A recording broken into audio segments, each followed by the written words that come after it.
કેમ છો? અત્યારે તો ગુજરાતમાં જાણે એકમાત્ર મોટો ઇસ્યુ હોય વિસાવદરની પેટા ચૂંટણી, એ રીતનું વાતાવરણ, એ રીતનો માહોલ જામ્યો છે. મને વિચાર આવ્યો કે હું વિસાવદરનો મતદાર હોઉં તો કેવી રીતે વિચારું. હરીફાઈમાં બે મુખ્ય ઉમેદવાર છે. આમ આદમી પાર્ટીમાંથી ગોપાલ ઇટાલિયા છે. એ ક્યારેય સત્તામાં રહ્યા નથી. સત્તા સામેના સંઘર્ષનો એમનો આખો જે ઇતિહાસ છે એ જગ જાહેર છે. બીજી બાજુ સામે ભારતીય જનતા પાર્ટીએ કિરીટભાઈ પટેલને મેદાનમાં ઉતાર્યા છે. ભારતીય જનતા પાર્ટી વિધાનસભા સિવાય, આ વિસાવદર ભેસાણ વિધાનસભા સિવાય નગરપાલિકાથી લઈને જિલ્લા, રાજ્ય અને છેક કેન્દ્ર સુધી સત્તામાં રહી છે. 30 વર્ષથી ગુજરાતમાં સત્તામાં છે, 11 વર્ષથી કેન્દ્ર સરકારમાં સત્તામાં છે. તો સ્વાભાવિક છે કે કિરીટભાઈ પટેલને જ સવાલો પૂછવાના હોય. સવાલ હંમેશા સત્તાને હોય. કિરીટભાઈને જ્યારે મત આપવાનો હોય તો કિરીટભાઈ સામે મારા મનમાં કયા કયા સવાલો આવે. ભારતીય જનતા પાર્ટીની સંગઠનની જે પદ્ધતિ છે એને હું જ્યાં સુધી જાણું છું ત્યાં સુધી જિલ્લા પ્રમુખની મંજૂરી વગર કંઈ જ થતું નથી. આખા જિલ્લામાં વિકાસના કામો હોય કે બીજી કોઈ પણ બાબતો હોય, એમાં જિલ્લા પ્રમુખની સહમતિ અનિવાર્ય હોય છે. ઇવન ચૂંટાયેલા ધારાસભ્ય કે સંસદ સભ્ય કરતાં પણ જિલ્લા પ્રમુખનું વધારે ચાલે છે એવું હું જાણું છું. 10 વર્ષ સુધી આવા મહત્વના પદ ઉપર કિરીટભાઈ પટેલ રહ્યા છે. અગાઉ વિધાનસભાની ચૂંટણી લડી ચૂક્યા છે અને આ વખતે ફરી એ વિધાનસભા લડવા આવ્યા છે. તો આવા મહત્વના પદ ઉપર એ 10 વર્ષ સુધી રહ્યા તો સ્વાભાવિક છે કે એમને મત આપતા પહેલાં મારા મનમાં જે સવાલો આવે એ સવાલો કંઈક આવા હોય કે તમે 10 વર્ષ જિલ્લા ભાજપના પ્રમુખ રહ્યા. આ વિસ્તારના ખેડૂતો તો વખતે વાવાઝોડાથી પીડાયા, અતિ વરસાદથી, અતિવૃષ્ટિથી પીડાયા. એમને માટે તમે શું અવાજ ઉઠાવ્યો? ક્યારેય સરકારમાં કોઈ લેખિત રજૂઆત કરી કે આ વિસ્તારના ખેડૂતોને ન્યાય આપો? આ વિસ્તારના ખેડૂતો પણ પાક વીમામાં લૂંટાયા છે. તો એમના લૂંટાયેલા પાક વીમાના પૈસા અપાવવા માટે તમે ક્યારેય સરકારમાં રજૂઆત કરી લેખિતમાં? આ વિસ્તારના ખેડૂતોને જાણ બાર એમના ખાતે લોનો ઉધરી ગઈ, એની નોટિસો મળી ગઈ અને સહકારી માળખાના કિરીટભાઈ પટેલ સર્વા આ જિલ્લામાં મનાય છે, લોકો એવું માને છે.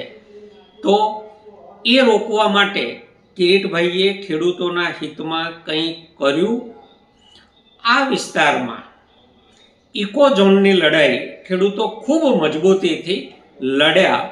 તો એ લડતમાં કિરીટભાઈએ ખેડૂતોના કે અહીંના સ્થાનિક લોકોના પક્ષે કોઈ લેખિત રજૂઆત સરકારમાં કરી?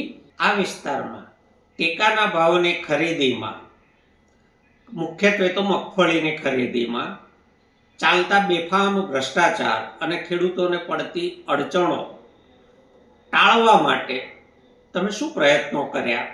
કોઈ રજૂઆતો લેખિતમાં ખેડૂતોના હિતમાં કરી?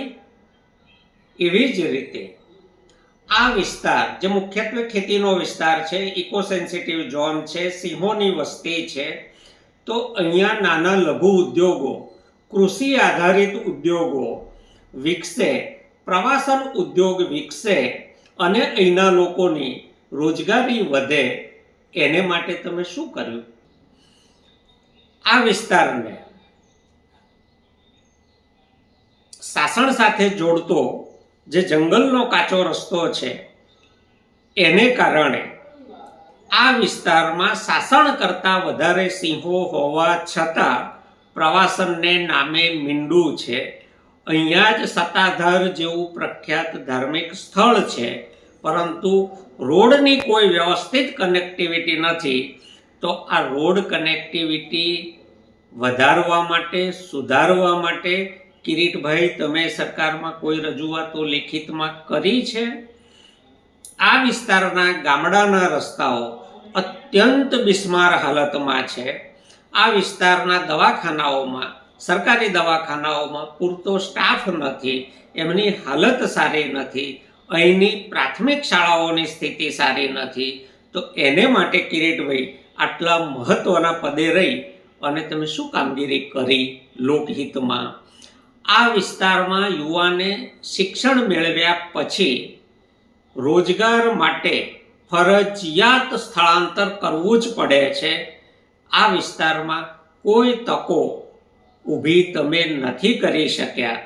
આવી કોઈ તકો ઊભી કરવા માટે તમે કોઈ સરકારમાં રજૂઆતો, યોજનાઓ કરી હોય તો એ તમારે મતદારોને જણાવવું જોઈએ.